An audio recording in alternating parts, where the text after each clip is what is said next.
Hi, and welcome to CMPP's Speakers for Schools programme. My name's Rachel, and today I'm going to be chatting to Joe Muir. Now, Joe is the Aerospace Commercial Director at Farnborough International. So we're going to find out a little bit more about what he does and how he got to that position. So morning, Joe. Good morning, how are you? Good, thank you. How are you? Very, very well, thank you. Pleased to be here. Yes, thank you so much for joining us. So Joe, can you tell us what an Aerospace Commercial Director does? It sounds extremely fancy. Yeah, it is. So at Farnborough International, people are probably very aware, and you can see the posters around my office. We organise one of the biggest air shows in the world. Not only do we have the air show, but we also have a number of other aerospace events. So my role is looking after everything aerospace and defence when it comes to our events business. And that includes not only our sales, but our marketing as well. So making sure that firstly, we have the biggest and best companies in the world at the air show, but also that we're telling the right message to our audiences. So we're marketing it in a way that we're promoting what Farnborough International is about and what the air show is about. Wow, that must be amazing to be involved in such a fantastic event. I mean, I've managed to go to one, and it's just such an amazing show, isn't it? It is. It's a very, very big beast, if I were to use that word. Yeah. So many moving parts, but it's incredibly exciting, particularly in the build up to the show. And actually, when you deliver it, it's a great feeling because you spend 2 years working on it. So yeah. It's quite rare that you would work on something for so long and not actually see the product. So when we actually get to deliver it, it's fantastic. Wow. And so can you tell us then how you got to the job you're in today? So going back to sort of really when you left school. Of course. So I left school, I went to do my A-levels. So I'm going to have to try and remember what I did now. I did psychology, history, geography and media. I then decided to take a bit of a year off to try and work out what I actually wanted to do. And I never wanted or had a vision that I would be working at Farnborough International. I decided to go to university where I studied history at Leicester. And then after that, I took another year off. So just doing odd jobs here and there, just to pay to go traveling really. And then kind of by chance, I ended up as a temp at the business at Farnborough, actually working on reception. And I did that for 2 months during the air show. I then went away, did some traveling, and there was a position available in the sales team at Farnborough Airshow. So I joined the sales team and I have simply worked my way through the ranks ever since then. Wow, that's that's an amazing story. Just to sort of, like you say, start on reception, into the sales team, and then right up to Aerospace Commercial Director. Fantastic. Absolutely, yeah. And obviously you've talked about your degree, and what life skills do you think you needed on top of that to get you to where you are today? I think having probably quite an inquisitive nature, wanting to learn. I think the willingness to learn and having a genuine interest in how the business operates is probably quite key. My degree, whilst I don't actually use my degree per se, I'm not a history teacher.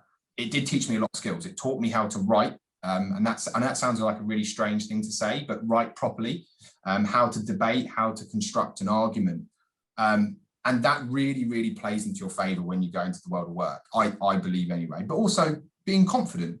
I think I've always been quite confident and always tried to learn from the people above me in the work environment. Yeah, that's brilliant. Thank you. And so what have you then found, what's been your biggest challenge, do you think, in your career so far? It's probably no surprise. COVID-19 is probably the biggest challenge that I found in my work career. So I was only a director for probably 5-6 months when COVID hit. The air show was unfortunately cancelled. And that was a huge challenge in trying to manage a team that are relatively new to me in terms of my leadership, but then obviously having to help manage the business through that very, very difficult period. So I would say that was probably the most challenging thing that I found. Yeah, No, absolutely. It must have really had an impact, like you say, on the air show itself and everything. And so what then have you found the most rewarding? That's a tough question. I think that the most rewarding thing is learning something new and delivering something delivering something against an objective. Yeah. Genuinely, I probably can't pick one thing. I think that week on week, month on month, year on year, there is always something that I look back and go, that was really rewarding. And it's difficult when you're in the events business because we spent so long actually not delivering anything. But we delivered a fantastic digital event last year off the back of the air show having to be cancelled. And we turned that round in probably 2 months, 6 weeks. And to be able to pivot from one of the biggest air shows in the world to one of the first major digital events is probably one of the most rewarding things that I've been involved with, even though that I was overseeing it rather than actually doing it, if that makes sense. Oh, that's fantastic. So what did that involve then? Was that, so it was like it was a digital air show, was it? Kind of. I think that's what a lot of people saw it as. People saw it was never meant to be a replacement for the air show. It's impossible to recreate face-to-face business and, you know, being able to see and touch products at an air show. It was all driven through insight and content. That really was at the heart of what we tried to deliver. And I truly believe we delivered it. We had 14,000 participants over 5 days. God, that's amazing. Yeah, it's really, really impressive. And we're doing another one in 4 weeks' time. Oh, wow. God, it's amazing, isn't it, how we've all had to adapt? But that is really, really fantastic. You must be so proud of that. That must have, yeah, like you say, that must have been an extremely proud moment to be able to deliver that and adapt to that with the team. Yeah, absolutely. And it's actually set to become a staple product in our itinerary of events. Oh, really? Which is, you know, it's great. It just shows how much dynamism and agility, not just this business, but people all over the world have had during COVID. Obviously underpinned by technology. Without technology, none of it would have happened. But I think it pushed people into an uncomfortable space. Yeah. Got comfortable with that. And that's a really good thing. And so what does your future hold then? Where do you want to be in the future? What do you see yourself doing? It's difficult to say. I'm relatively new to this role. I mean, I've been a director for 18 months, maybe slightly longer off the top of my head. For me, it's all about continuing to learn.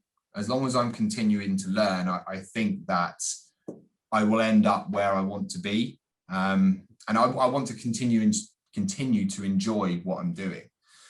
So I can't really say where I'll be in the future, but I hope, as I said, continue to learn, continue to progress, and continue to enjoy it. Yeah. And you must have quite a stressful job. So is there any sort of interests or hobbies that you use to help yourself with your sort of pressures of work? I probably have too many hobbies, if I'm honest. My hobbies take up about 4 or 5 hours of my day. So cycling, I took that up during lockdown. I thought, you know, let's go and do something that I haven't necessarily done before. Yeah. Keen golfer, play a lot of golf every weekend, and in the summer sometimes 3-4 times a week, which is great. They would probably be my 2 main ones, and then just generally going to the gym. You know, the things that everyone would say, socializing, all the things we've missed. Yeah, we took a lot of those for granted, and a lot of my time now, instead of saying no, I'll just stay in. If someone says, do you want to go and do this, I just say yes. Yeah, absolutely. And finally then, do you have any advice for any students that are out there making their career choices? Yes, I think one of the most important things is don't feel like you have to go down a certain route because that's what everybody else is doing. I think really decide what's right for you as a person, what you're really suited to, and whether that be something vocational, whether that is higher education or further education. And one of the main things I would say is don't worry if you don't know what you want to do, because I am proof of that. When I was 21, 22 and left university, I had no idea what I wanted to do. But you will find something, and as long as you enjoy it, that's one of the most important things. And that is so true. And like you say, you are proof of that. You've got a great story for that. You've gone to university, done history, which you enjoyed, but actually now you're a director at Farnborough International. So yeah, fantastic. Thank you so much. And thank you so much for your time today. You're more than welcome. Thank you very much.